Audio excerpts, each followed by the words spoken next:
दुनिया भर में अलग अलग देशों के बीच अलग अलग समीकरण बन रहे हैं। कट्टर दुश्मनी वाले देश अब दोस्त बन रहे हैं। सबसे ज्यादा फेरबदल हो रहा है मिडिल ईस्ट में, जहां एक के बाद एक देश इजराइल के करीब आ रहे हैं। बात चाहे सऊदी अरब की करें या फिर यूनाइटेड अरब अमीरात की, सबके सब इजराइल के साथ रिश्ते बेहतर बनाने में लगे हैं। इस फहरिस्त में नया नाम जुड़ा है तुर्की का, जो अब इजराइल के करीब आने की कोशिश कर रहा है। इजराइल के कट्टर विरोधी माने जाने वाले तुर्की के राष्ट्रपति तैयब एर्दोगान ने इजराइल को लेकर अपने नजरिए में लचक दिखाई है। उन्होंने हाल ही में दिए गए अपने एक बयान में कहा था कि इजराइल के राष्ट्रपति इसाक हर्जोग जल्द ही तुर्की के दौरे पर आ सकते हैं। तुर्की और इजराइल के बीच ऊर्जा समझौता भी हो सकता है। तैयब एर्दोगान फिलिस्तीन को लेकर इजराइल का विरोध करते आए हैं, लेकिन अब जब तैयब खुद अपने देश में घिरे हैं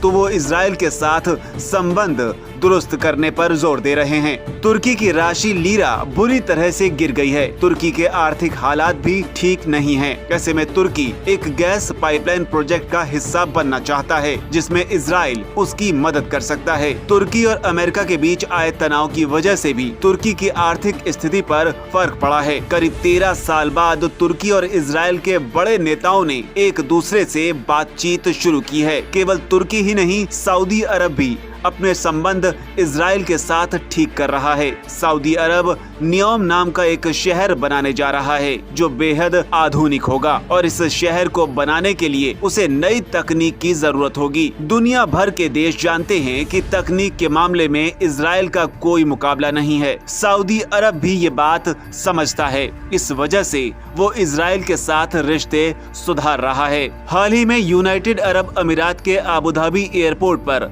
हौती विद्रोहियों ने हमला किया था, जिसके बाद इजराइल की तरफ से मदद की पेशकश की गई थी। इजराइल अरब देशों से संबंध बनाकर उन्हें अपने हथियार और तकनीक बेचना चाहता है। वो जानता है कि अरब देश खुद को बदल रहे हैं और वो अपने यहाँ पर नई तकनीकों को लाने की कोशिश कर रहे हैं, ताकि वहाँ पर तेल के अलावा भी कोई जरिया पनप सके जिससे आमदनी हो। इजराइल अरब देशों की इस मांग को पूरा कर सकता है। ऐसे में मुस्लिम देशों की संस्था ऑर्गेनाइजेशन ऑफ इस्लामिक कोऑपरेशन का वजूद ही खत्म होता जा रहा है, क्योंकि एक के बाद एक मुस्लिम देश इजराइल से संबंध सुधारना चाह रहे हैं। अब OIC के 57 देशों में से महज 9 देश बचे हैं जो अभी तक इजराइल के वजूद को नहीं मानते। लेकिन जिस तेजी से मुस्लिम देश इजराइल को अपना रहे हैं, ऐसे में इजराइल से टक्कर लेने वाली OIC खुद ब खुद खत्म हो जाएगी।